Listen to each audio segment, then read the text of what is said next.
Uma série de avistamentos misteriosos no céu estão levantando preocupações de segurança nacional agora. Olha aquilo ali! Pilotos dizem que viram alguma coisa que desafia os limites da tecnologia da aviação. Nossa, olha isso! Por décadas, o governo dos Estados Unidos ignorou relatos de objetos voadores não identificados, perturbando nossos militares. Mentir para o público é parte do que fazemos. Vocês nos pagam para fazer isso.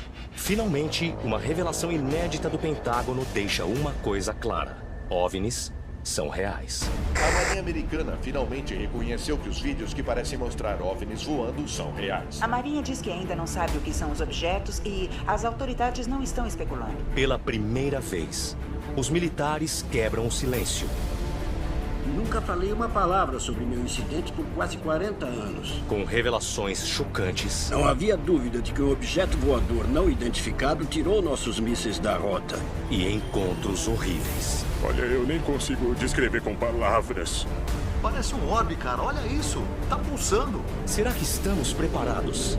Um único OVNI teria a capacidade de destruir toda a Força Aérea. Para uma guerra dos mundos? O pior cenário que temos é que somos alvo de um extermínio total. Guerra alienígena. Washington, capital dos Estados Unidos. Em junho de 2021, o Pentágono divulgou um relatório oficial detalhando 144 avistamentos de OVNIs pelos militares dos Estados Unidos. Oficiais de inteligência afirmam que isso é tudo que sabem sobre OVNIs. Mas os críticos não estão acreditando nisso, incluindo Rich Emberlin, que trabalhou com o governo. Como veterano de 30 anos da polícia, tendo trabalhado ao lado da CIA, do FBI e do Serviço Secreto, ele acredita que estamos no meio de um encobrimento militar gigante. Alienígenas são uma ameaça e nossa existência está em risco. Agora, Rich está em uma missão para expor o maior segredo do governo. Por que os alienígenas estão perseguindo nossos militares e nosso planeta está em perigo?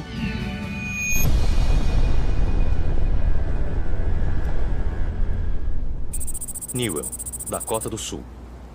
Hoje, Rich vai se encontrar com um oficial de segurança aposentado da Força Aérea Mary Woods, que sabe em primeira mão o que os militares estão escondendo. Ah, meu Deus. Eu nem acredito que eu estou nessa estrada, cara.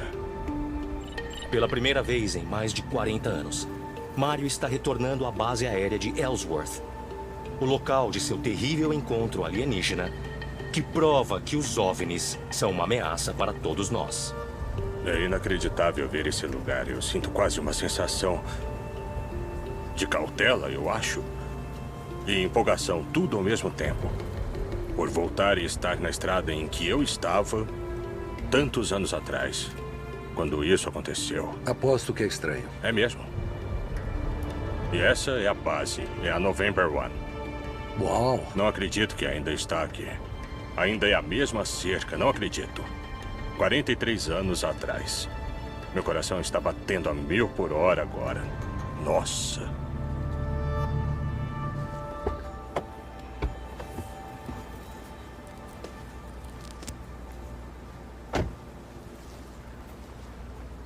Rich, eu estou sem palavras vendo esta base do jeito que ela está hoje. Por estar de volta aqui? Exato, por estar aqui e por existir. Durante a Guerra Fria, a base aérea de Ellsworth, na Dakota do Sul, abrigava 150 mísseis nucleares. Todos preparados, carregados e prontos para serem lançados a qualquer momento. Em 1977, Mario Woods supervisionou a segurança em uma das bases de controle de lançamento, chamada November One, no dia que mudaria sua vida para sempre. Eu estava bem aqui. E a leste de nós, bem ali, em um ângulo de cerca de 30 graus, eu vi um objeto que estava a quilômetros de distância. Era extremamente brilhante, mais brilhante do que qualquer outra coisa no céu, e estava piscando. Eu só sentei aqui, olhei para ele por um minuto, fumei meu cigarro e pensei, isso é muito estranho. Se olhar ao redor, não tem nada aqui. A coisa mais brilhante no terreno aqui seria essa instalação. Então, só por diversão, acendi as luzes da instalação. Voltei aqui, olhei, fumei um cigarro, ele não fez nada. Comecei a voltar e quando fiz isso, virei, olhei para trás, ele tinha sumido. Imediatamente? Imediatamente, só desapareceu. Eu não vi ele sair daqui, simplesmente sumiu. Mas esse não foi o fim do encontro de Mário. Logo após a meia-noite, a base de lançamento recebeu um alarme de ameaça de alto risco. Houve uma brecha na November 5. Um silo de mísseis a 15 minutos da base. Mário e seu parceiro, o sargento Michael Johnson, receberam a ordem de investigar. Mas conforme se aproximaram da November 5, o local da violação de segurança, eles não estavam preparados para o que estava diante deles. Você parou aqui? Paramos aqui, bem no sinal de pare. Aí eu virei para a direita e eu vi um brilho enorme vindo do chão. Não descendo, mas vindo do chão. Parecia que o sol estava nascendo. Certo. Estava no meio da noite e estava claro. Era 1 da manhã e aquela coisa estava ali. Era uma luz muito forte. Não teve pistas auditivas? Nada, nenhum som. Nada emanava dele. Ele só estava parado ali e tinha uma nuvem gasosa em volta dele. Eu não sei qual era a grossura. Nem nada. Era difícil de olhar, porque era muito forte. Então, quando você estava nesse ponto, estava começando a entender que essa coisa parecia com a luz que você viu lá atrás. Bem, foi muito claro para mim. Certo. Bem aqui eu soube que aquele objeto era o objeto que estava parado lá e que eu sinalizei naquela base bem ali. Sei. Eu tenho certeza que era então, o mesmo objeto. Você estava aqui, você viu isso, estava numa encruzilhada, literalmente. Podia ter virado à esquerda e fugir dele. Acho que ninguém te culparia, mas você foi em direção a ele. Eu precisava. Era a nossa missão. Suas Foram ordens, as ordens. Tinha uma situação código 4 na November 5. Eu acreditava que aquele era o culpado e nós tínhamos que ir lá investigar. Ponto final. Não tinha escolha. Não tinha.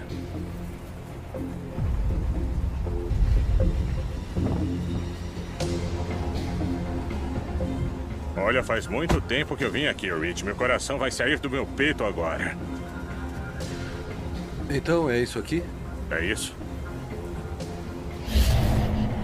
Pairando sobre o silo de mísseis estava uma esfera gigante de luz, com aproximadamente 30 metros de altura e dezenas de metros de diâmetro. Dava muito bem para sentir o calor dele daqui. E eu só digo isso porque dava para sentir pelo para-brisa da caminhonete. A radiação? É, me dá arrepios de ver isso. E sentir isso.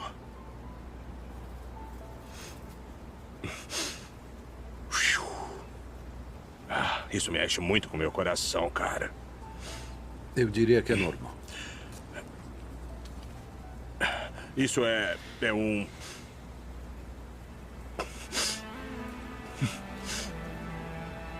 Tudo bem. Ah, meu Deus. É difícil. É mesmo?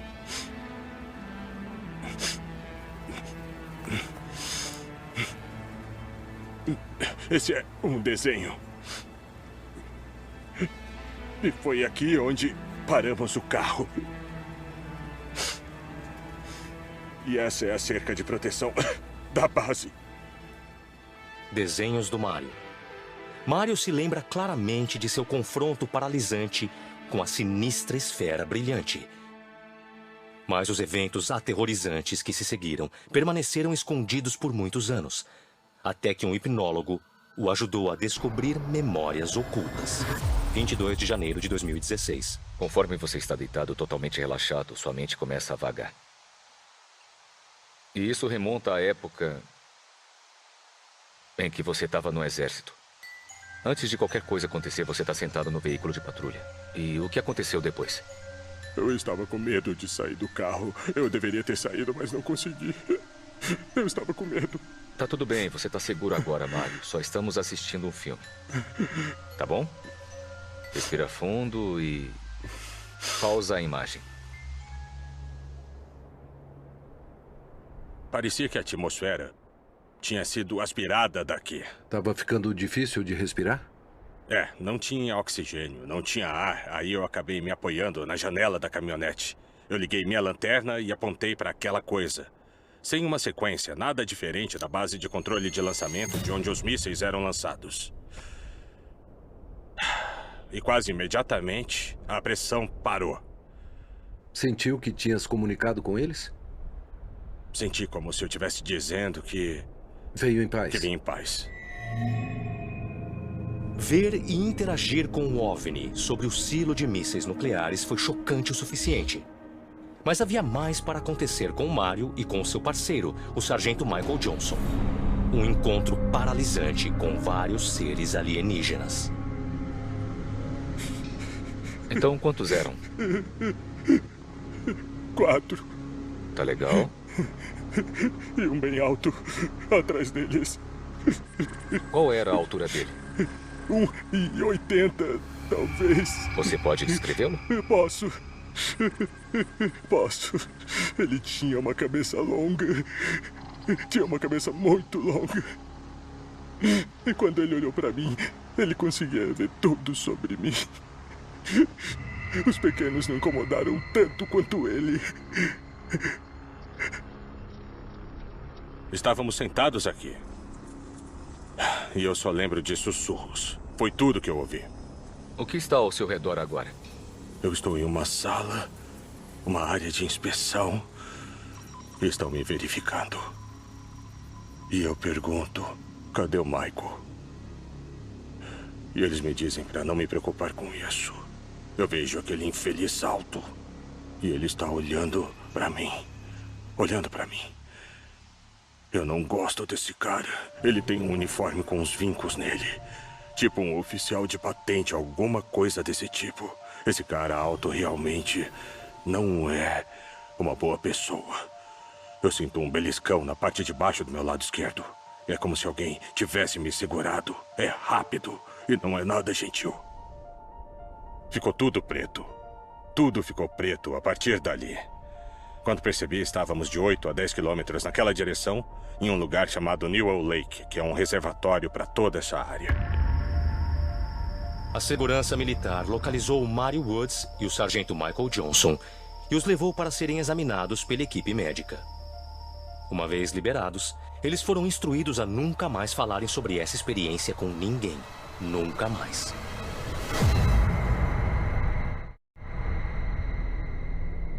Eu ainda consigo sentir o cheiro do ar.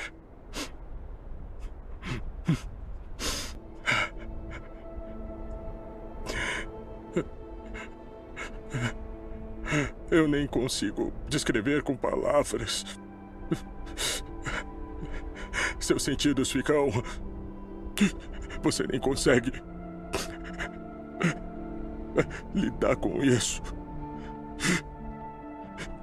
Seja lá o que isso for. Você só continua encarando. É, só isso.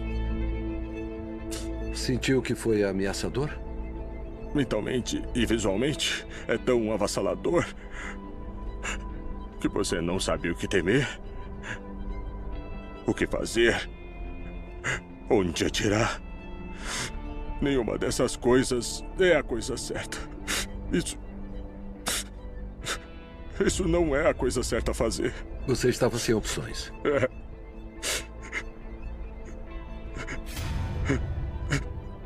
Seja o que for que eles tinham em mente, eles fizeram.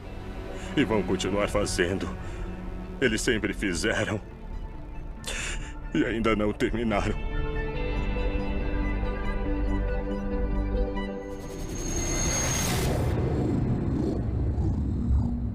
O encontro que mudou a vida de Mario Woods o assombra há mais de 40 anos. Mas a tentativa dos militares de esconder a verdade é ainda mais assustadora. Por que o governo de repente silenciou testemunhas? Eles tentaram esconder o interesse dos alienígenas em nossas bases militares? Um encobrimento clássico implica que podemos estar correndo mais perigo do que imaginamos. A história do seu encontro com o OVNI é incrível. Não consigo imaginar como foi. Muito bem, se você acha que minha história foi ruim e assustadora, eu gostaria que você falasse com o capitão David Schindel. Ele estava na base aérea de Minot, na Dakota do Norte. Nos coloca em contato com ele? Posso colocar em contato, sim. Ele tem uma história muito interessante e muito assustadora.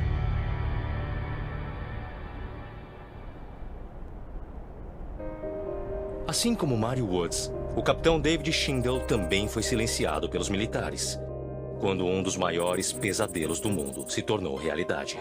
Meu nome é David D. Schindel, capitão da Força Aérea aposentado. Em 1966, me envolvi em um incidente enquanto estava na base aérea de Minot, na Dakota do Norte. Em 1966, o capitão Schindel tinha a responsabilidade monumental de lançar mísseis nucleares de uma base de controle ultra-secreta. Hoje, ele ganhou acesso a uma base quase idêntica no Museu de Mísseis Minuteman, na Dakota do Sul, e está mostrando para o Rich como ele realizou o trabalho mais perigoso da Terra e o que aconteceu quando um OVNI assumiu o controle de um arsenal completo de armas nucleares. Vamos descer 18 metros.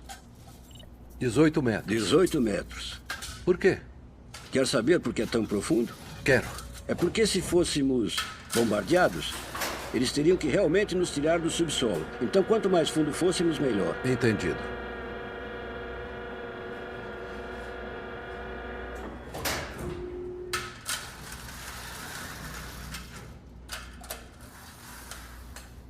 Que demais. Foi aqui que passei boa parte de 3 anos da minha vida. É incrível. Então, esse é seu escritório? É, Rich. Uau.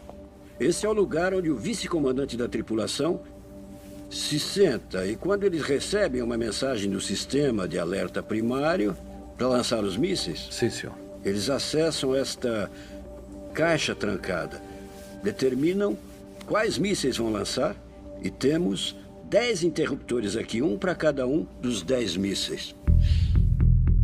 No auge da Guerra Fria, esses mísseis nucleares eram apontados para a Rússia. Apenas um erro aqui poderia desencadear a Terceira Guerra Mundial.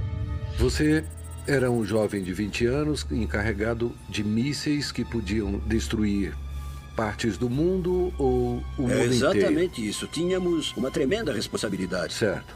E sabíamos disso. Mas nada poderia ter preparado o capitão Schindel para o que aconteceu durante uma noite aterrorizante, que começou inocentemente em uma manhã fria de setembro. Então me fala sobre o dia.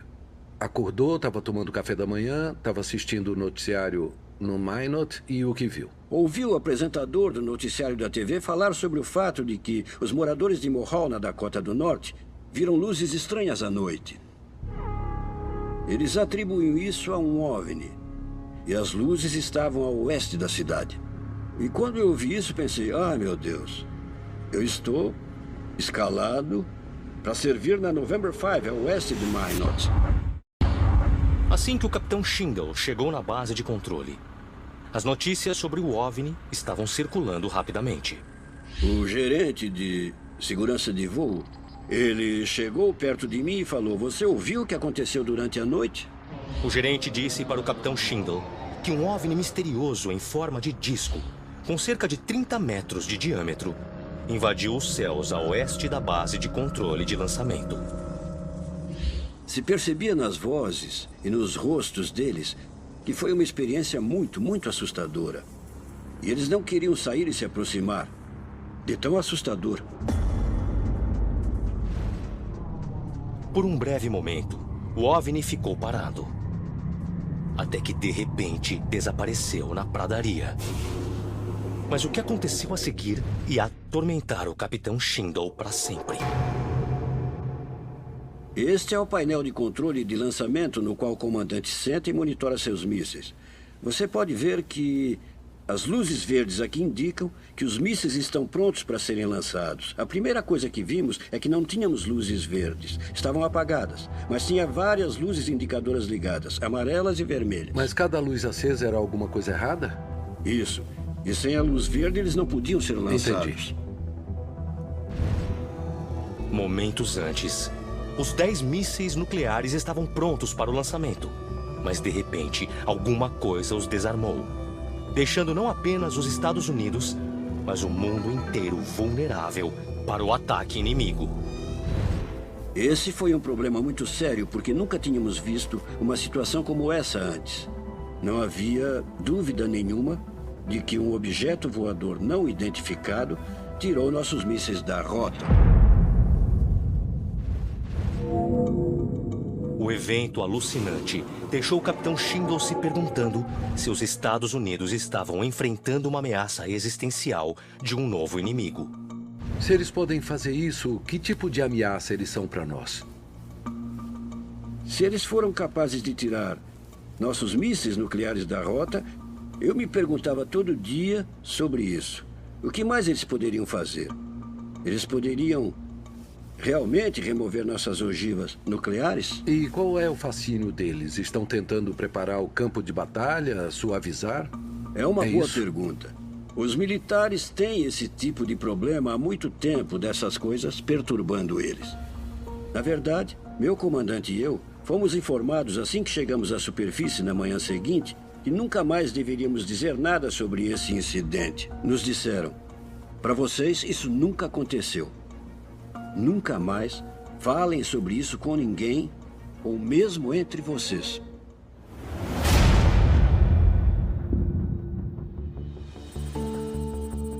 55 anos foi o tempo que o Capitão Schindler manteve seu segredo. Um segredo que continuou só com ele até 2013, quando ele heroicamente se apresentou a 6 ex-membros do Congresso no Clube Nacional de Imprensa. Eu me envolvi em um incidente enquanto estava na base aérea de Minot, na Dakota do Norte. Me disseram para nunca mais falar sobre o incidente. E também disseram que, no que me dizia a respeito, isso nunca tinha acontecido. Por isso estou diante de vocês hoje com um pouco de apreensão. Devo dizer com muita apreensão. Porque nunca mostrei meu rosto pessoalmente sobre esse assunto. Foi difícil falar sobre isso? Foi muito difícil. Eu também estava emocionado no momento, como acho que estou agora. Eu consigo entender como isso te consumiu por tantos anos, quando você sabia que alguma coisa tinha acontecido e não podia contar para ninguém. Eu não podia nem contar para minha esposa na época, não podia contar para ninguém. Porque eu tinha uma integridade pessoal, mas essa integridade agora se inclina à verdade. Certo. E sou obrigado a dizer a verdade. Estava seguindo ordens antes, agora está seguindo a verdade. Isso. Mas qual é a verdade? E por que os militares estão escondendo isso? É exatamente isso que o Rich quer descobrir nessa missão.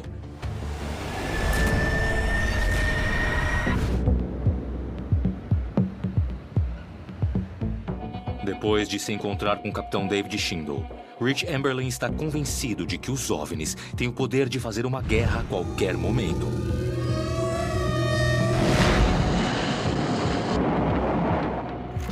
Na verdade, quase aconteceu quando as Forças Armadas dos Estados Unidos abriram fogo contra uma frota de OVNIs na Batalha de Los Angeles.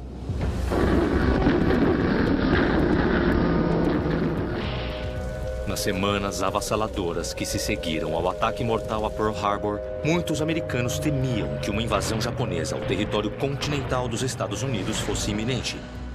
Mas de acordo com Nick Pope, um ex-investigador de OVNIs do Ministério da Defesa britânico, este não era o único inimigo que os Estados Unidos tinham que temer. O nervosismo da guerra estava em jogo. Todos estavam no limite. Havia muito pânico e histeria. 25 de fevereiro de 1942. Em 25 de fevereiro de 1942, o pesadelo se tornou realidade, quando um radar militar detectou o que parecia ser um avião inimigo, 190 quilômetros a oeste de Los Angeles. Este objeto estranho apareceu e, na hora, as defesas costeiras abriram fogo.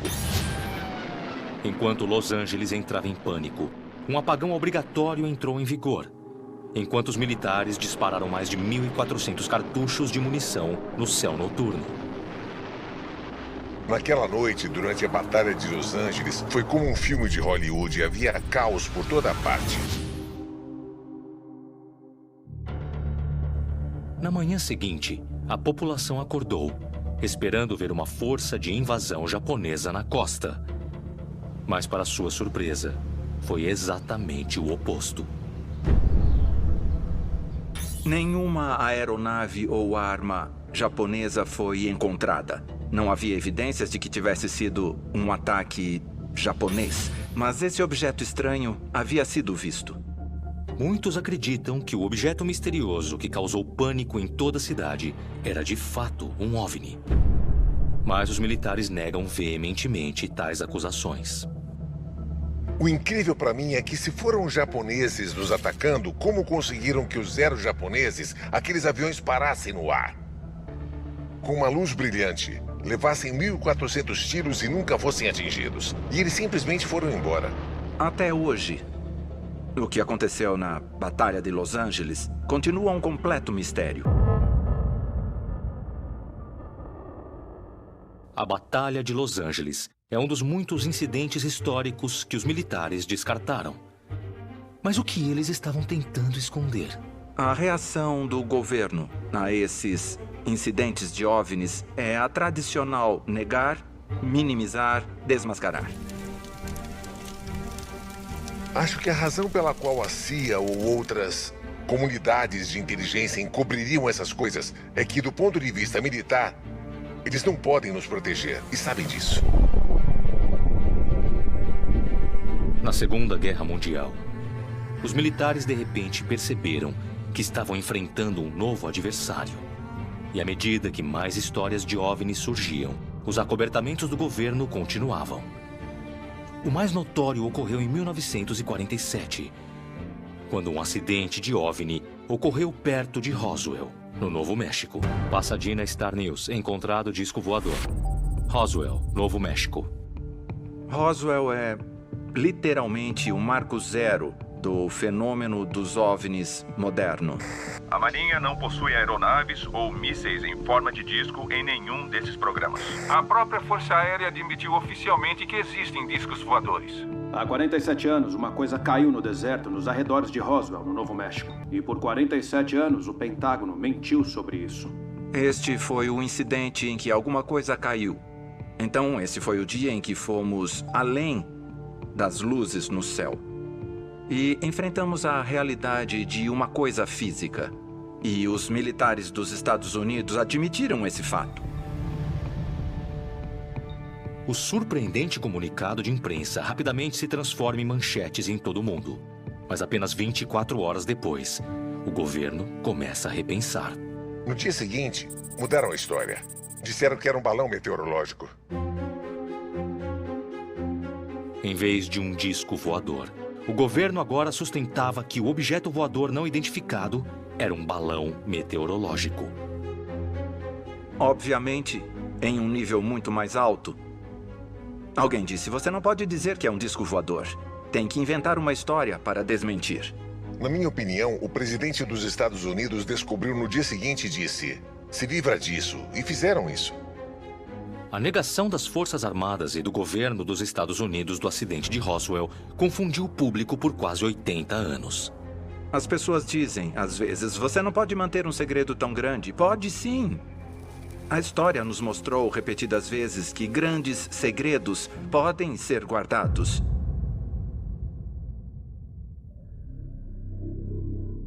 Então, o que exatamente o governo está encobrindo?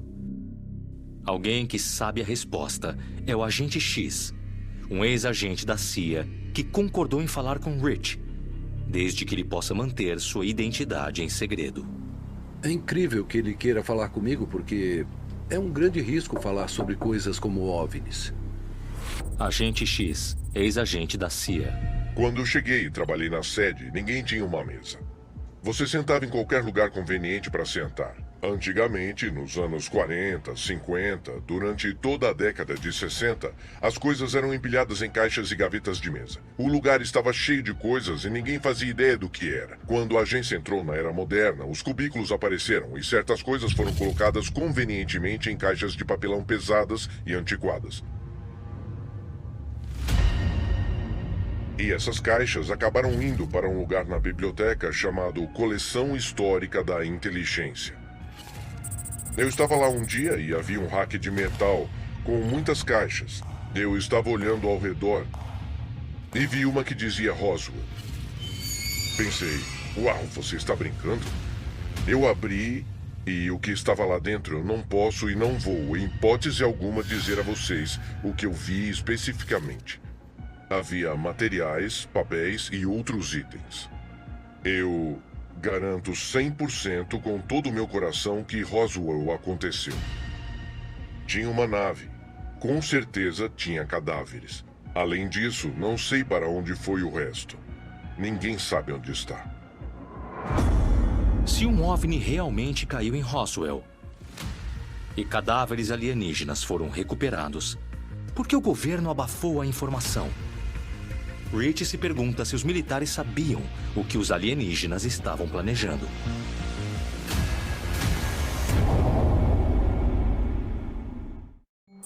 Roswell, Novo México.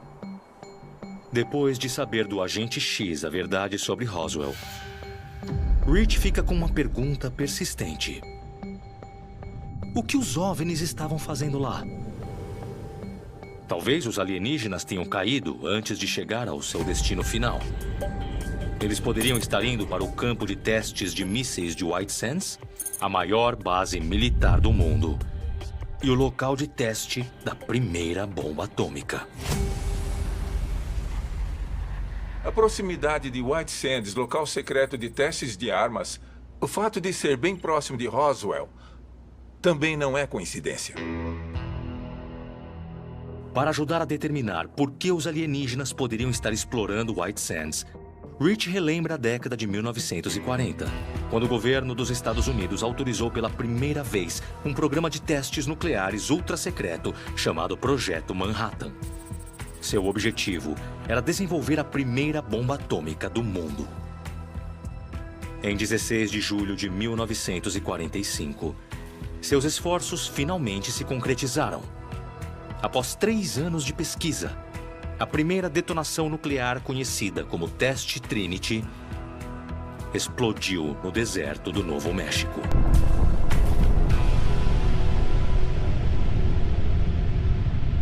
Será que o Teste Trinity de alguma forma chamou a atenção de alienígenas no espaço sideral?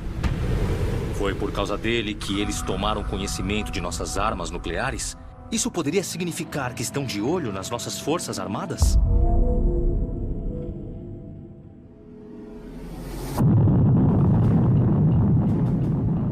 O impacto do Teste Trinity foi tremendo em escopo e os efeitos dele foram sentidos a 100 quilômetros de distância. Ele quebrou janelas a quase 200 quilômetros.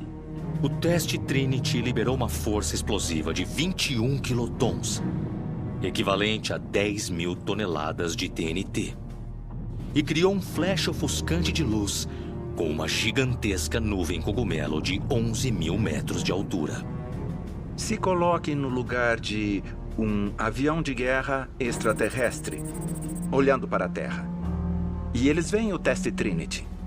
Esse é o ponto em que eles precisam apresentar um novo plano, porque é nesse ponto que percebem que estão enfrentando uma energia nuclear.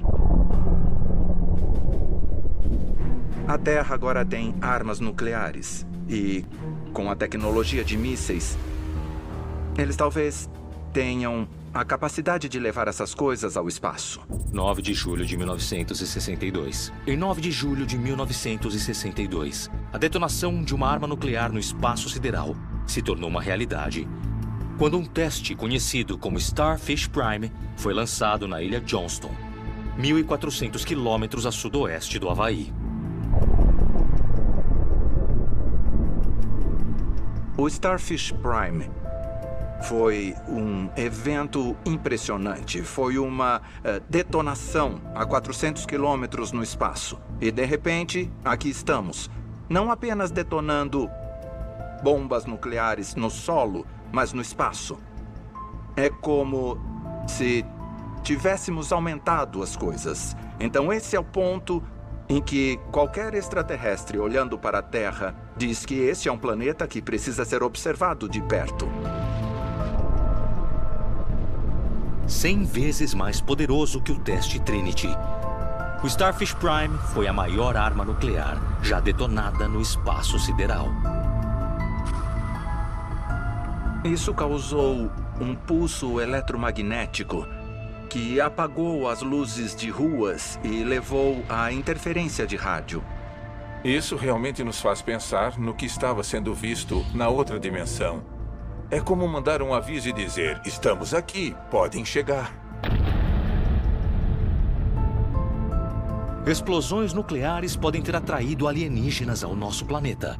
Mas qual era o plano deles quando chegaram? Foi nesse ponto que os OVNIs começaram a vigiar nossas forças armadas? Rich vai para Franklin, no Kentucky, para descobrir. Franklin, Kentucky. Para a grande maioria, Franklin, no Kentucky, parece ser uma típica cidade sulista. Mas por trás dessa fachada, tem um mistério sombrio. Em 1948, foi aqui que o piloto de caça de 25 anos, Capitão Thomas Mantell, ganhou as manchetes em todo o mundo, depois de morrer perseguindo um OVNI nos céus acima de Franklin, no Kentucky.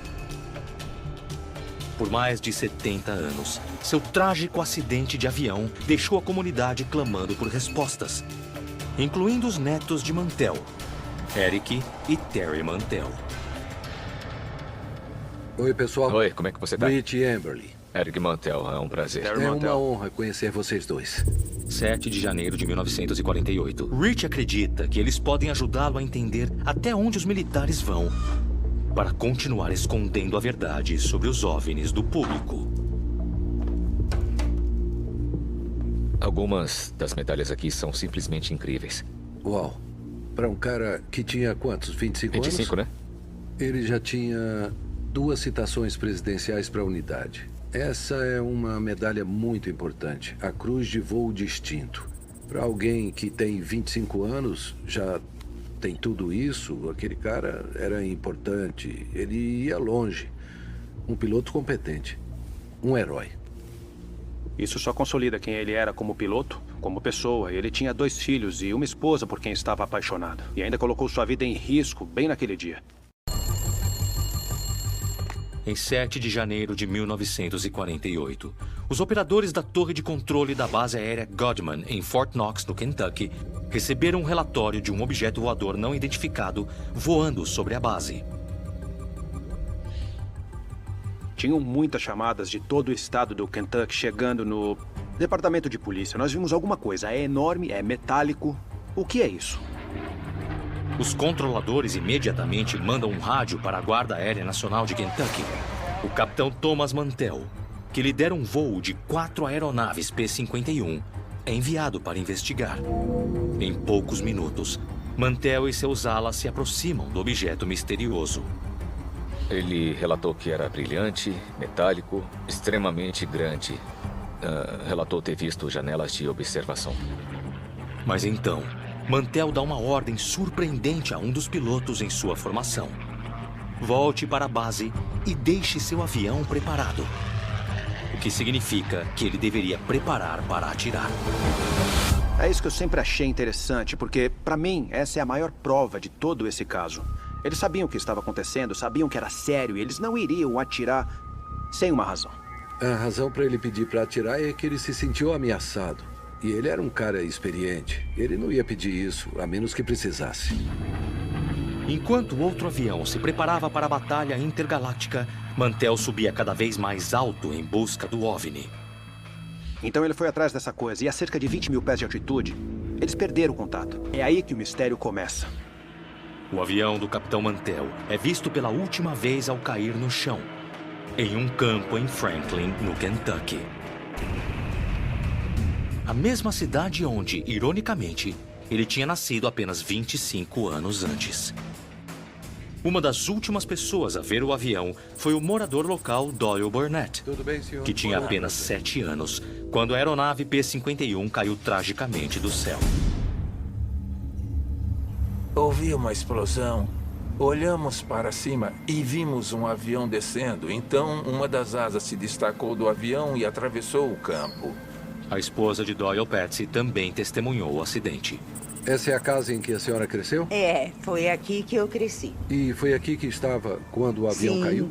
Quantos anos tinha? Eu tinha 4 anos. Sério? Mas eu me lembro muito bem do que houve. Acho que não dá para esquecer isso. Não dá mesmo. O barulho quando ele atingiu o telhado foi pior que uma tempestade de granizo. Em poucas horas, o terrível acidente atraiu espectadores de toda a área.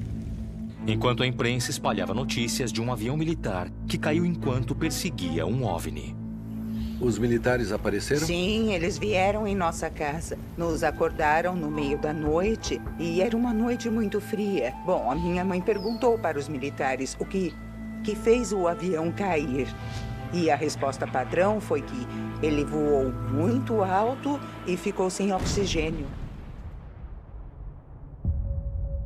Houve muitas tentativas de explicar o que causou a queda do avião do Capitão Mantell. Nenhum relatório oficial menciona nada sobre um OVNI.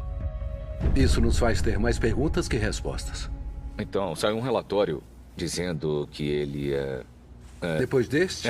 Isso. Um relatório militar? Um relatório militar, sim, senhor. Que talvez ele estivesse indo atrás de Vênus. Aí saiu outro relatório dizendo que talvez ele estivesse indo atrás de um balão meteorológico. Então essa coisa de Vênus é ridícula. Ele via balões meteorológicos o tempo todo. Eles sempre lançavam perto de bases. Faziam isso de manhã antes dos aviões decolarem.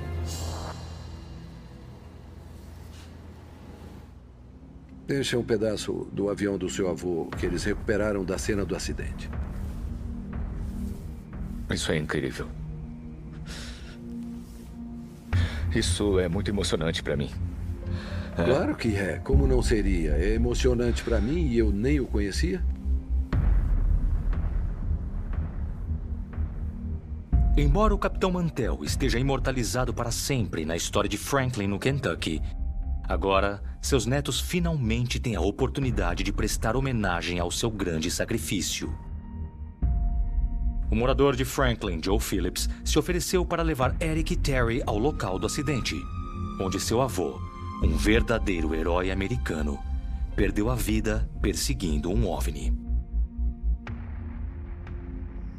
Nós estamos bem na frente dele. Ali. Quando ele caiu e sacudiu o chão, as pessoas vieram para ver alguma coisa assim.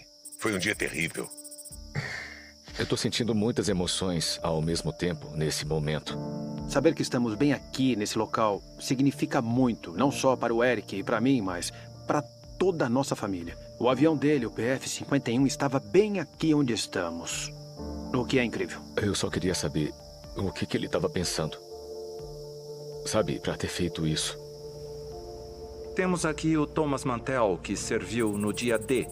Sobreviveu a ele. E ele morreu anos depois, em tempos de paz, sobre os Estados Unidos continentais, perseguindo um OVNI, em uma situação que o governo diz que não existe. E ainda assim, você tem que viver com isso. Tem que lidar com o fato de que isso aconteceu na sua família, com seu avô. Eu queria ter podido ajudar com a sua perda, mas não tem palavras para isso. Não tenha pressa. Não sei como as pessoas lidam com isso, não sei como conseguem fechar esse capítulo. Espero que consigam. Vamos fazer uma oração. Querido Deus, obrigado por este dia. Sabemos que o Tommy, sua mãe e sua esposa estão juntos agora. E essa é a fé que temos e é isso que nos leva adiante. E o amamos. Jesus é a nossa oração. Amém.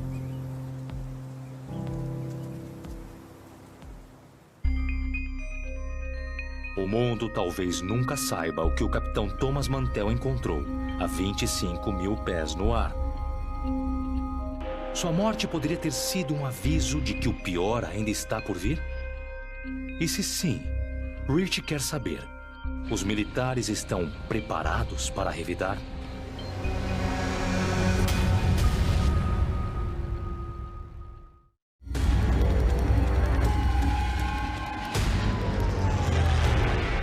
Embora o Capitão Mantell tenha sido o primeiro piloto a morrer perseguindo um OVNI, nenhum outro tinha sido ordenado a atirar em um deles até 1957, quando o Major Milton Torres Jr. sobreviveu ao maior confronto de OVNIs de todos os tempos. E se tornou a peça central de mais um encobrimento militar. Rich está trazendo Roderick Martin, um investigador de campo da altamente respeitada rede de ufologia mútua, conhecida como MUFON.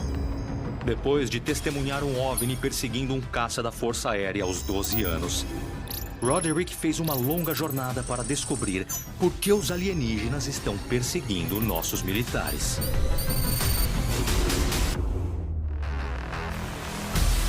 Las Vegas, Nevada. Hoje, Roderick marcou um encontro com o filho do Major Torres, Jeffrey, na conferência anual da organização em Las Vegas.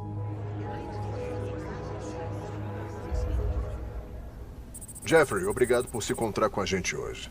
Temos investigado vários incidentes diferentes de pilotos perseguindo ou se envolvendo com OVNIs, mas, infelizmente, alguns deles perderam a vida. Nesse caso, com seu pai, ele sobreviveu para contar a história. Isso é o que realmente nos intriga hoje. Então vamos começar do início. Você pode falar mais sobre a carreira dele para a gente entender um pouco melhor? Meu pai serviu 20 anos na Força Aérea dos Estados Unidos e teve mais de 300 missões de combate no Vietnã. Então ele era um oficial condecorado. Também trabalhou para a NASA durante o programa espacial. Ele era um... Uau, é impressionante. Posso dizer que eu vivia na Terra dos Gigantes porque vivia mesmo. E ele era um deles. No auge da Guerra Fria, a histeria em torno das invasões inimigas estava aumentando. Qualquer indicação de uma aeronave não identificada colocava os militares em alerta máximo. Em 20 de maio de 1957, o piloto de caça americano Major Milton Torres Jr. estava estacionado em uma base militar dos Estados Unidos na Inglaterra, quando de repente recebeu a ordem de se retirar depois que um objeto misterioso foi detectado no radar terrestre. Um objeto estranho apareceu no radar. Voando nos céus a quase 1.100 km por hora, Torres persegue sem medo o inimigo não identificado. Ele disse que a assinatura radar dele era tão grande quanto um porta-aviões no mar. Era enorme. O pontinho estranho na tela do radar de Torres é diferente de tudo que ele já tinha visto. Ele estava perseguindo essa coisa num radar. E a única coisa que eu lembro é que ele fez manobras incríveis que desafiariam a física. Essas foram as palavras dele, desafiariam a física. Armado com um arsenal de 24 mísseis, o controle no solo ordenou que Torres iniciasse o ataque. Tudo pronto por aqui. Ele ficou muito assustado, porque, sabe, você acha que está começando a Terceira Guerra Mundial? Ou o que é essa coisa? No que estou atirando? Mas, mesmo assim, ele foi corajoso. Isso aí. Ele foi com tudo. Mas ele estava pensando, esse é o começo do fim. Torres enquadra o alvo e se prepara para atirar. Quando você encontra o alvo e atira, o computador assume o controle. Quando o computador assumiu o controle, a coisa fez assim. Ele disse que em 2 voltas no radar ele tinha sumido e que os joelhos dele estavam tremendo. Ele falou, que diabos foi isso? E ele estava totalmente assustado. Ele chamou a torre de controle e disse, Torre, eu não sei o que aconteceu, mas essa coisa simplesmente desapareceu no meu escopo. Uau, meu pai disse que era uma nave alienígena. E não podia ser outra coisa. Era uma nave alienígena. Uau. Após o incidente, Torres volta para a base, onde é imediatamente interceptado por um oficial superior. Um dos oficiais trouxe um cara da NSA vestido como vendedor, com terno preto e gravata. Os tradicionais homens de preto de que ouvimos falar. Com certeza, Okay. Exatamente. E o cara entrou e só falou assim, você gosta de voar? Tenente Torres. E meu pai disse, eu adoro voar. E ele disse, bom, escute, se você revelar o que aconteceu, nunca mais você vai voar de novo. Vamos tirar sua patente, tirar sua licença de piloto e você não vai ser mais nada. Meu pai disse, sim, senhor. Ele disse, você nunca mais vai falar sobre isso. Isso nunca aconteceu. Não conte para sua esposa, não conte para ninguém. 50 anos. É. Como ele guardou isso por todo esse tempo, sem que perdesse o controle? Acabou com ele. Ele trancou isso na cabeça. Ele só trancou isso lá. E você não tirava isso dele. E como foi a vida depois disso pro seu pai? Acho que a coisa mais profunda foi não contar pro pai dele, sabe? Porque meu pai era muito próximo do meu avô, eles eram muito próximos. E para ele não contar nem ao pai, confundiu a mente dele. E, sabe, eu acho que ele levou isso para o túmulo, o fato de nunca ter falado para o pai. Acho que ele realmente levou isso para o túmulo. Embora Torres estivesse proibido de falar sobre seu encontro com OVNIs, isso não o impediu de escrever secretamente a respeito. Ele sabia desde o primeiro dia que era um acobertamento. E ele sabia, possivelmente, que isso poderia morrer com ele. E ele teve a ideia de dizer, quer saber? Vou fazer uma declaração juramentada, para que isso não desapareça. Em 2003, a história de Torres ressurgiu depois que o Ministério da Defesa britânico liberou milhares de páginas de documentos sobre OVNIs e deu acesso ao público. Me pediram para ajudar na promoção da desclassificação e liberação dos arquivos de OVNIs do Ministério da Defesa. Então, o que eu pude fazer foi agir como uma espécie de intermediário e então avisar o Milton Torres que isso ia sair e depois fazer algum trabalho de mídia com ele. Em abril de 2009, Nick Pope convidou o Major Torres para falar em uma conferência de OVNIs em Gaithersburg, Maryland, onde ele finalmente pôde compartilhar sua história com o mundo. Então, sem mais delongas da minha parte, eu gostaria agora de passar a palavra ao Major Milton Torres. Se alguma vez você quisesse uma testemunha irrepreensível, o Milton Torres era isso. Um herói condecorado. Ele realmente era o melhor dos melhores. Eu estou convencido que era um alienígena e ninguém vai me convencer que não era. Eu juro que vi. Eu vi. Me perdoe. Ele não conseguia contar essa história sem desmoronar. Só a emoção era demais para ele. Fiquei satisfeito por ter sido capaz de dar um desfecho antes dele morrer. Muito obrigado, Nick, por ser fundamental para trazer isso ao público. Porque se você não estivesse lá para trazer isso à tona, ele teria levado para o túmulo. No final da vida dele, ele foi capaz de finalmente sentir um alívio. E ele se livrou de um peso por isso, sabe? Obviamente, para você, isso é uma coisa familiar, pessoal, mas não vamos esquecer, e não quero reduzir seu pai a apenas um caso. Mas não há como fugir do fato de que isso é um dos maiores e mais espetaculares incidentes de OVNIs em todos os tempos.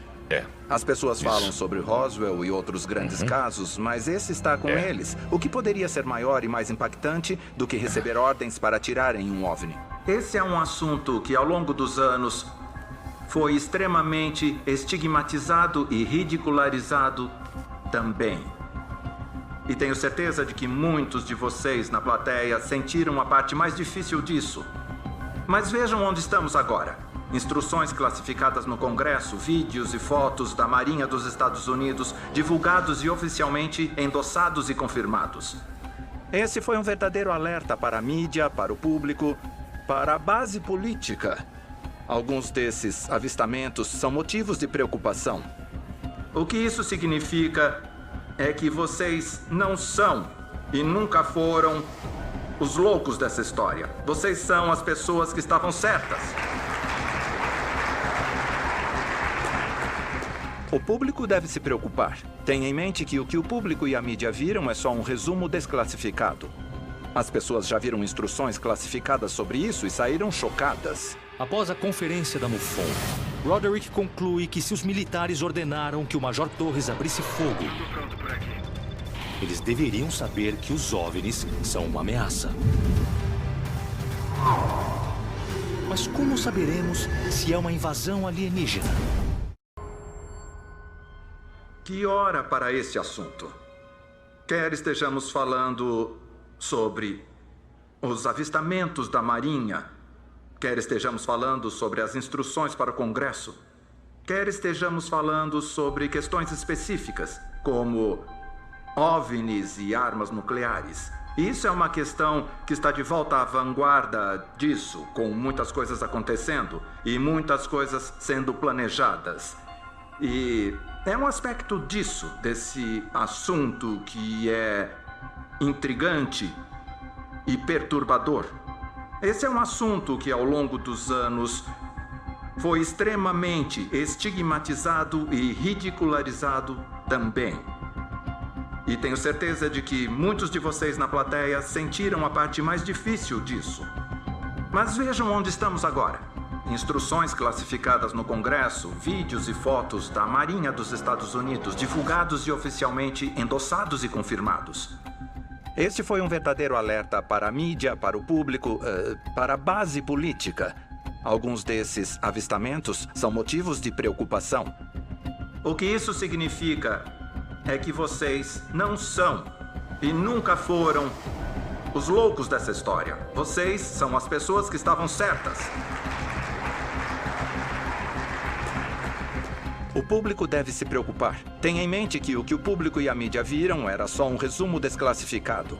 As pessoas já viram instruções classificadas sobre isso e saíram chocadas. Los Angeles, Califórnia. Para descobrir se os OVNIs ameaçam nosso espaço aéreo, Rich e Roderick se encontram com a jornalista investigativa Melissa Tittle em um local central. Como filha de um veterano da Força Aérea e com mais de 2 décadas de experiência em reportagens sobre OVNIs, Melissa traz uma riqueza de contatos, incluindo Ed Rowe, diretor executivo do NARCAP, o Centro Nacional de Relatórios de Aviação sobre Fenômenos Anômalos. Juntos, eles examinarão seus quase 20 anos de pesquisa sobre incidentes relacionados a pilotos com fenômenos aéreos não identificados, mais comumente conhecidos como WAPs. Ted Rowe, estamos muito honrados em ter você aqui hoje. Então eu tenho que dizer, como você se envolveu nisso? Especificamente pesquisando os incidentes de segurança com aeronaves. Eu me envolvi com esse tipo de pesquisa porque experiências com WAPs eram uma coisa que acontecia comigo e eu queria entender melhor. Pode nos contar sobre uma das suas experiências particulares? Oakland, Califórnia. Envolvi uma observação sobre Oakland, na Califórnia, em janeiro de 1999. Estávamos na direção sul pela 880, a minha amiga Susan dirigia. E a cerca de 1,5 km, uma coisa parou ao lado dos edifícios federais de Oakland. E nesse ponto, ela pulou.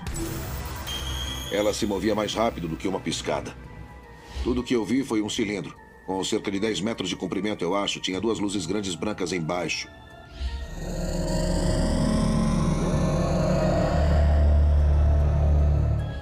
À medida que andamos nessa rodovia, ele virou e ficou em paralelo com o carro. E por algum motivo, escureceu muito rápido e... ganhamos cerca de 3 horas no tempo. Nós dirigimos por mais ou menos 1 minuto em tempo linear e umas 3 horas passaram. Nossa, isso é incrível. Sua vida mudou completamente depois desse momento? Com certeza. Eu me senti muito inseguro. Isso literalmente se tornou sua vida agora. É, e tem sido a minha vida desde então. É a única coisa que eu faço. Estamos coletando dados. Tenho mais de 100 anos de relatórios de pilotos de fenômenos não identificados. E quais são alguns dos padrões que você notou nas suas pesquisas especificamente?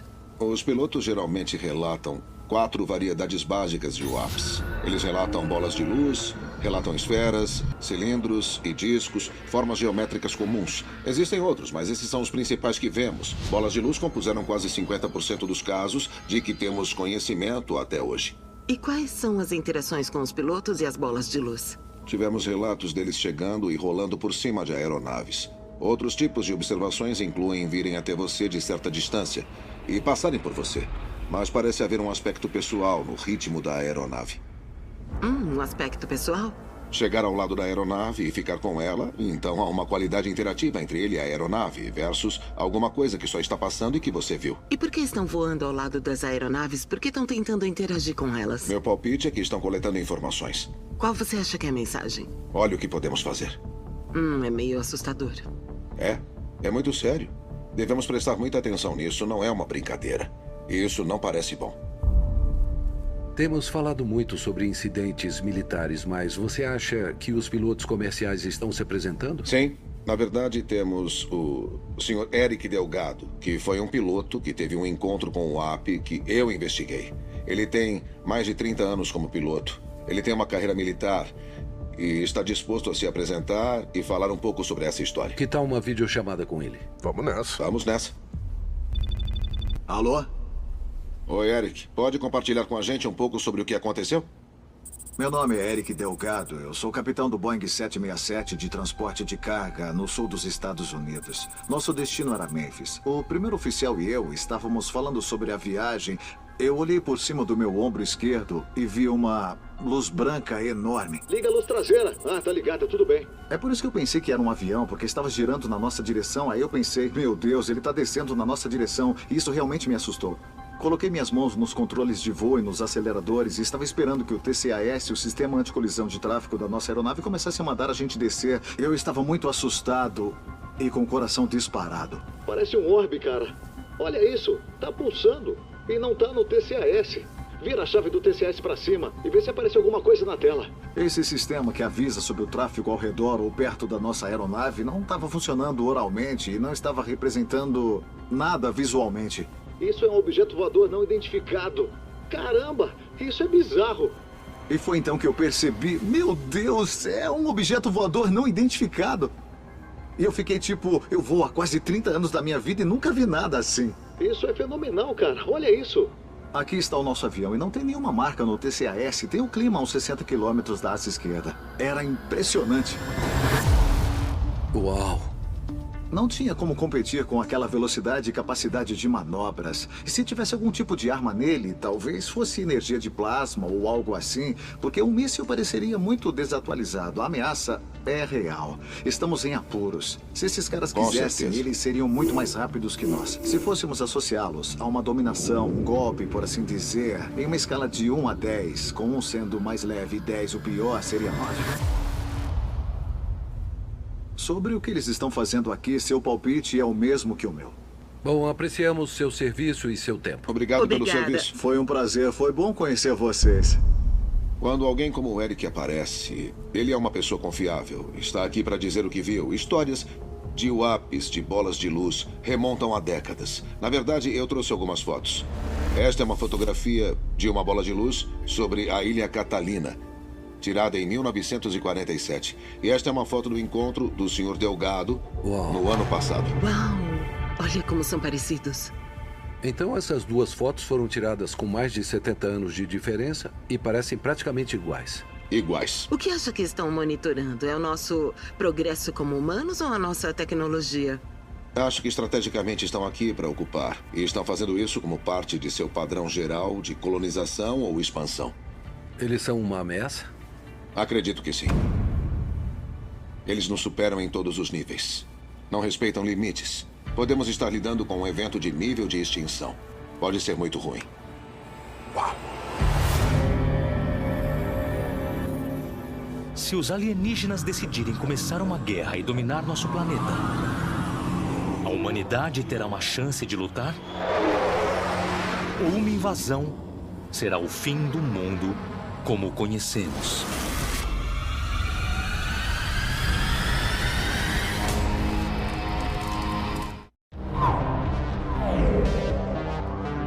Depois de se encontrar com Ted Rowe e Eric Delgado, Rich acredita que estamos em um ponto crítico. É mais urgente do que nunca para ele determinar como os alienígenas podem realizar um ataque. Dallas, Texas. Para investigar com mais detalhes o plano de guerra alienígena, Rich viajou para o Texas para se encontrar com o tenente-coronel Ken Johnson, um piloto aposentado da Força Aérea, altamente condecorado, que talvez possa ajudar Rich a entender as capacidades dos alienígenas. Mais uma vez, obrigado por se apresentar. Eu sei que não é fácil para ex-militares ou militares atuais se apresentarem, mas eu agradeço por isso. É mais um senso de obrigação do que qualquer outra coisa por causa do relatório mais recente do Congresso. E eu pensei, bom, alguém precisa saber que isso não é incomum e que está acontecendo. em algum lugar da Arábia Saudita. Em janeiro de 1991, o tenente-coronel Kent Johnson estava no que ele pensava ser uma missão de treinamento de rotina na Arábia Saudita durante a Primeira Guerra do Golfo. Eu estava trabalhando com o exército dos Estados Unidos. Estava em um helicóptero OH-58 Kiowa. Era uma observação desarmada, um helicóptero de 2 lugares. Agora, para dar uma ideia melhor de como era esse ambiente, esse era o tipo de ambiente desértico. E você pode ver que é bem plano e com poucas vegetações. Esse sou eu e o outro piloto que estava comigo durante aquela missão. Essa foto aqui foi tirada praticamente antes do incidente ocorrer. O tenente Johnson e seu copiloto estavam pairando a 15 metros acima da areia do deserto, quando, de repente, alguma coisa a mais de 1 quilômetro de distância chamou sua atenção. Uma sombra sinistra, do tamanho de um campo de futebol, se aproximou deles a mais de 1000 quilômetros por hora. E desapareceu no deserto. Eu estava procurando ao redor, olhando para cima e para baixo, e eu não conseguia ver o que estava fazendo aquela sombra. Mas então, a sombra retornou. Só que desta vez, para se vingar, enquanto foi direto de encontro ao helicóptero do tenente-coronel Johnson. De repente, a sombra misteriosamente parou bem na frente deles.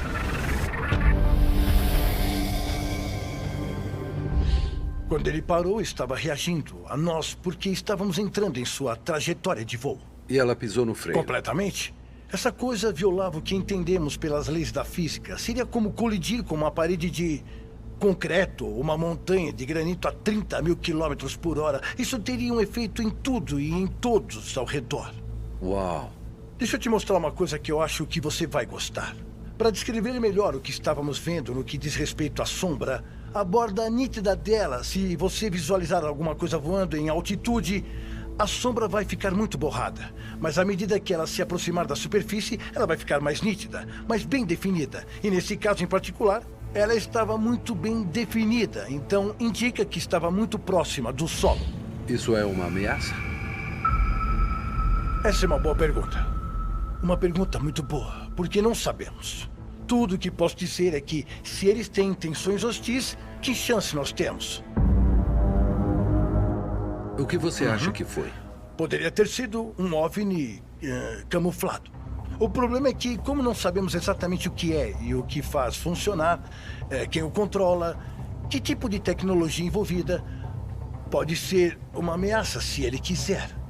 Porque como você se defende contra alguma coisa que não vê e não sabe como funciona? E também não sabemos quais são suas intenções. Isso me assusta muito. A mim também. Se os OVNIs podem encobrir e desafiar as leis da física, nossos militares estão indefesos. Mas será que isso é uma coisa que o governo já sabe? E somos apenas alvos parados para quando os alienígenas decidirem atacar?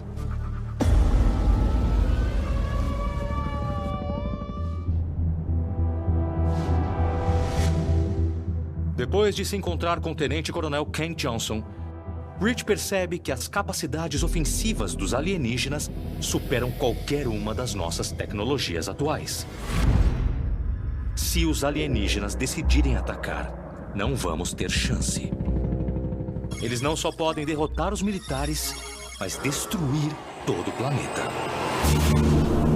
Esse resultado fatídico é uma coisa que o governo já sabe? Se sim, por que eles estão tentando esconder? Alguém que pode saber a resposta é o sargento aposentado da Força Aérea, Jeremy McGowan. Como o inventor do primeiro rastreador de WAPs pessoal do mundo, chamado Osiris, ele está atualmente em sua própria busca para descobrir respostas que os militares não estão nos dando. Las Vegas, Nevada.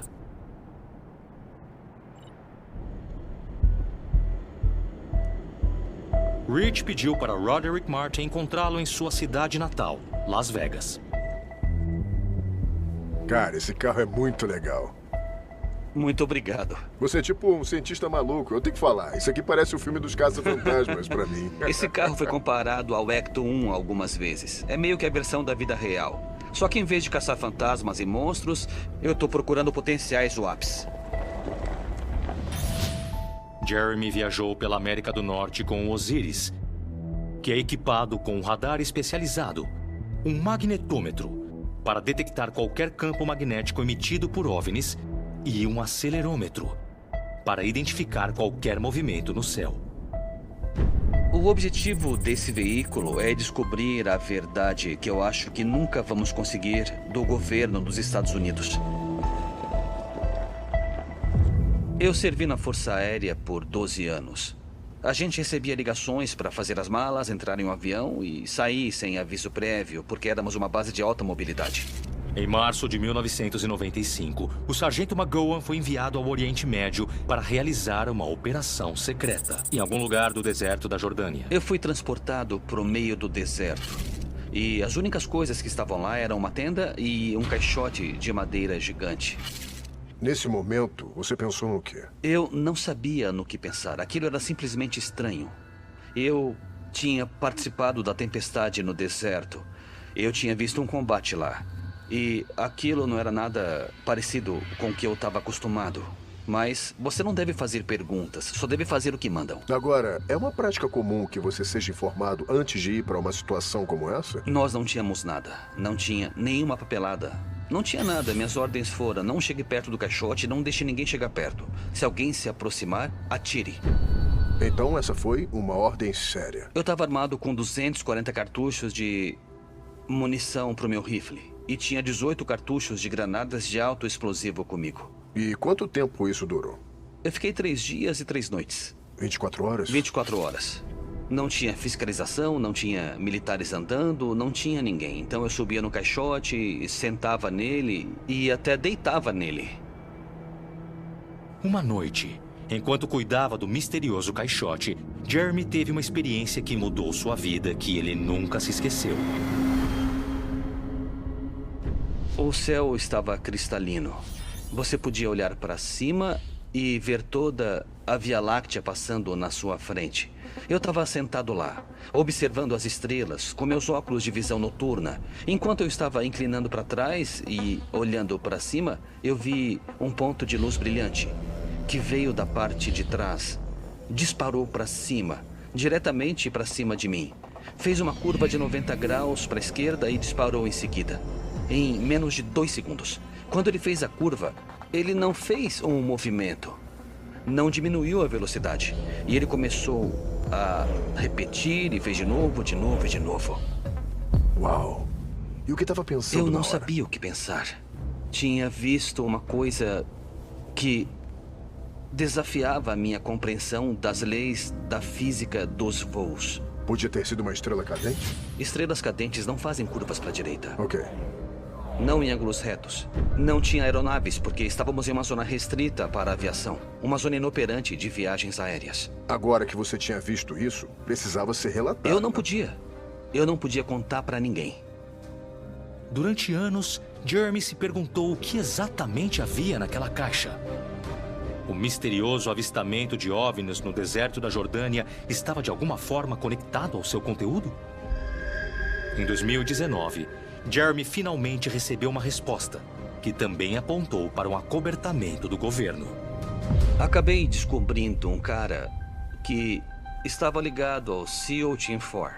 Ele me contou detalhes sobre aquele caixote que ele tinha recebido e que o conteúdo dele era uma arma nuclear recuperada que havia sido roubada do Império Soviético durante o colapso no final da Guerra Fria. Para ser específico, era um SS-24, capaz de conter 10 ogivas. Ele afirmou que 8 delas estavam no local. Cerca de 9 anos atrás, eu fui diagnosticado com uma forma muito específica e rara de câncer de pele, que é causado apenas pela exposição à radiação. Uau! Desde o diagnóstico de câncer, Jeremy não confia mais no governo, especialmente nos militares. Até hoje, ele se pergunta: O que mais eles estão escondendo?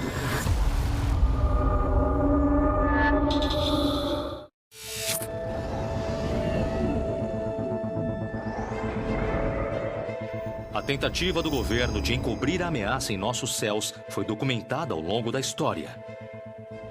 Mas agora, imagens vazadas recentemente revelam uma nova nave alienígena perseguindo nossos militares, tornando a verdade mais difícil de esconder. Objetos submersos não identificados, ou OSNIs, é o nome oficial dado a essas estranhas anomalias que espreitam nas profundezas dos oceanos. E com nossos submarinos e porta-aviões movidos a energia nuclear no mar, onde há água, pode haver poder de fogo alienígena.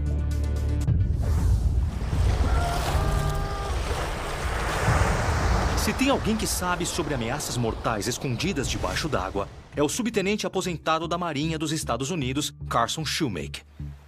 Ele serviu em submarinos nucleares, incluindo o USS Tennessee e o USS Pennsylvania, e concordou em se encontrar com Rich para ajudá-lo a levantar a hipótese do que os alienígenas podem estar planejando. Dallas, Texas. Carson, no curso da nossa investigação, encontramos muitas ocasiões em que os locais de MBIs ao norte e em outras partes do mundo foram completamente desativados e havia OVNIs na área na época. Então, em dezembro de 1966, em Minot, 10 mísseis tipo MBIs foram desativados ao mesmo tempo. Como isso é possível? Eu não sei se ninguém, qualquer governo de nível nacional é capaz disso. Se você pensou que foi outro país, isso é um ato de guerra. Então, quando vemos o ápice sobre os Estados Unidos, por que não atiramos? Você nunca iria, do ponto de vista militar, querer brigar com alguma coisa que você nem sabe o que é. Você não sabe quais são as capacidades deles. Se olharmos para isso do ponto de vista lógico, eles são capazes de viagens intergalácticas. Com o que exatamente você vai atirar? É uma visão bastante narcisista pensar que nós somos os únicos capazes de pensamento inteligente, pesquisa e desenvolvimento e tecnologia acelerada. Certo. E não sabemos o quanto o universo realmente é grande. Certo. Você serviu em submarinos que eram plataformas capazes de conter armas nucleares. Servi.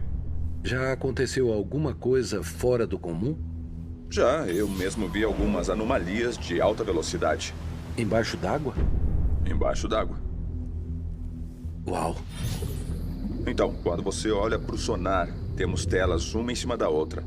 E você sabe que uma coisa passou rapidamente por você quando essa coisa vai de um lado para o outro da tela. Poderia dar um exemplo de uma velocidade incrivelmente alta? Não correspondia nem mesmo à capacidade do nosso sistema. Era mais rápido que o nosso sistema. Certo. O que me disse que tinha alguma coisa lá fora que não era o que vemos normalmente. Você tem que lembrar que todo mundo fala sobre olhar para cima e ver os OVNIs, mas ninguém fala em olhar para a água. Se eu fosse um viajante intergaláctico tentando me esconder, provavelmente escolheria a água.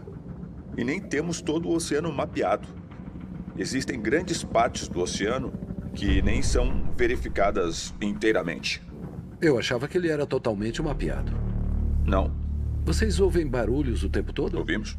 Me fala como é embaixo d'água e que tipos de sons vocês ouvem do sonar.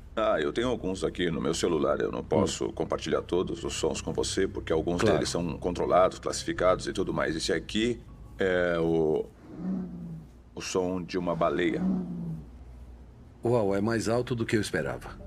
E eu tenho outro aqui, que é um ruído de uma hélice de um navio. Dá pra perceber.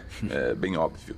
E eu tenho um aqui que, na verdade, não foi especificamente identificado. Foram os militares canadenses que descobriram ele e chamaram ele de OSNI.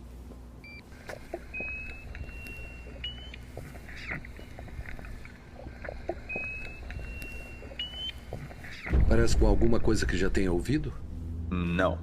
nada que eu já tenha ouvido. Isso faz você questionar o que aconteceu? Sim, isso me deixa curioso. Eu definitivamente gostaria de ter mais informações sobre isso. Você sempre deve ficar preocupado, sempre deve coletar toda a informação disponível e estar preparado para analisar qualquer coisa que suas tropas encontrem.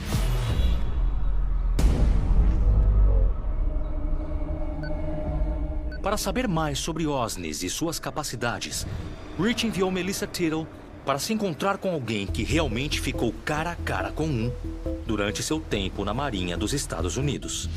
Em 2010, o aprendiz de aviador John Bauman estava servindo no porta-aviões movido a energia nuclear USS Carl Vinson, enquanto seguia para o Haiti em uma missão humanitária. Mas ele não sabia que essa missão seria uma que ele nunca iria se esquecer.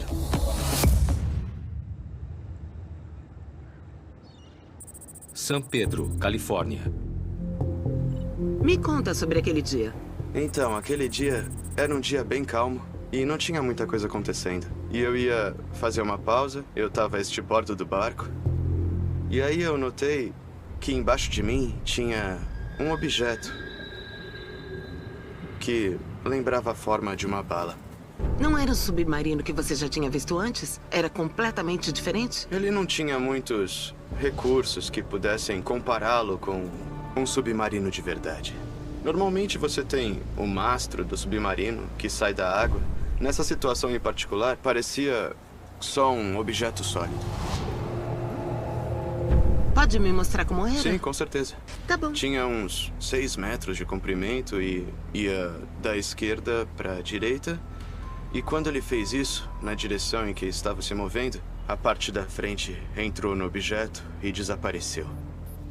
Em tempo real, o OSNI em forma de bala se transformou em uma forma de ferradura. Em poucos segundos, ele saiu e desapareceu nas profundezas do oceano. Você entrou em pânico? Como você se sentiu? O que eu fiz depois foi tentar esquecer o que eu tinha visto.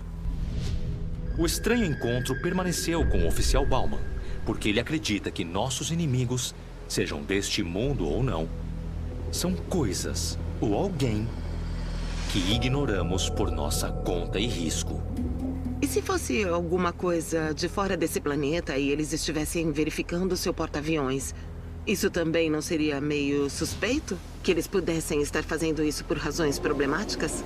Você olha para isso da mesma forma que olhamos para os nossos adversários estrangeiros. É claro que, se eles vieram de outro planeta, são muito mais avançados que nós. Mas o objetivo é o mesmo. Como nos defendemos contra esse tipo de ameaça? A aniquilação total da raça humana é iminente? Ou isso é uma coisa que podemos evitar?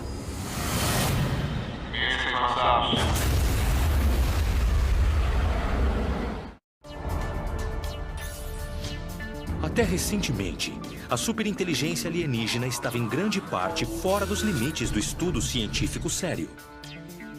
E embora o governo tenha silenciado e ridicularizado aqueles que falaram abertamente sobre OVNIs, isso não impediu o famoso físico teórico Michio Kaku,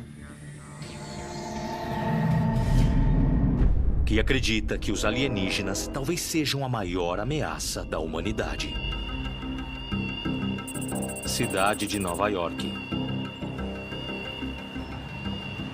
Apelidado de Einstein moderno, o professor Kaku é considerado uma das pessoas mais inteligentes do mundo. E concordou em se reunir com Melissa para compartilhar esse assunto urgente e algumas de suas descobertas científicas mais chocantes. Acho que estamos chegando a um ponto de inflexão, porque tradicionalmente o ônus da prova fica com quem acredita, para provar que esses objetos são extraterrestres. Agora, isso está invertido. Agora temos as provas, onde boatos estão sendo substituídos por fitas de vídeo de nível militar, radares, relatórios de sensores infravermelhos, que nós físicos podemos analisar quadro a quadro. Este é um divisor de águas. Alguns desses encontros são muito diferentes das coisas que entendemos atualmente na física. Se eles podem nos alcançar das estrelas, eles são milhares de anos mais avançados do que nós. Podemos estar lidando com alguma coisa que tem uma nova lei da física envolvida. Primeiro, Sabemos que eles podem viajar entre Mach 3 e Mach 20, 3 vezes a 20 vezes a velocidade do som. Eles podem zigue-zaguear, criando força G várias centenas de vezes a força da gravidade da Terra. Isso parece violar a maioria das leis da física, tá bem? E esses objetos podem ficar debaixo d'água. Então percebemos que estamos lidando com uma tecnologia que ultrapassa os limites dos quais sabemos sobre as leis da física. Você mencionou OSNIs, que são as embarcações que vão para baixo da água. Qual a sua análise sobre isso? O que a água tem que eles podem querer? Em primeiro lugar, o hidrogênio. O hidrogênio é um combustível. E, em outras palavras, eles estão enchendo seus tanques. Oceanos e oceanos de combustível que poderiam ser usados para abastecer uma nave estelar. Poderia haver outra razão para eles estarem se escondendo? Eles podem fazer o que quiserem, como manter seus equipamentos sem serem perturbados por militares dos Estados Unidos. Os oceanos seriam lugares ideais para eles. Encontramos algumas histórias em que ouvimos falar de camuflagem. Que esses OSNIs têm a capacidade de se camuflar. Qualquer fã de Star Trek sabe que essas naves estelares podem se camuflar e se tornar invisíveis. E acho que a tecnologia alienígena já faz isso muito bem. Mas por que eles estão aqui? O que eles querem? Veja o filme Guerra dos Mundos. Os marcianos nos odiavam? Não. O que eles queriam? Queriam nosso planeta. Isso é tudo. Só estávamos no caminho. A mensagem séria do professor Kako pode ser um alerta para a humanidade de que OVNIs e OSNIs são alguma coisa a temer. E que precisamos nos preparar para o dia em que eles decidirem atacar. No filme Independence Day, o que os alienígenas queriam? Eles queriam tudo. Cada pedaço de energia ou recurso. Eles eram gafanhotos. Gafanhotos que chegam como insetos e levam tudo que encontram. E se esse momento chegar e tivermos que combatê-los, na pior das hipóteses, estaremos simplesmente desarmados, superados em número e nos tornaremos uma nota de rodapé na história da Via Láctea.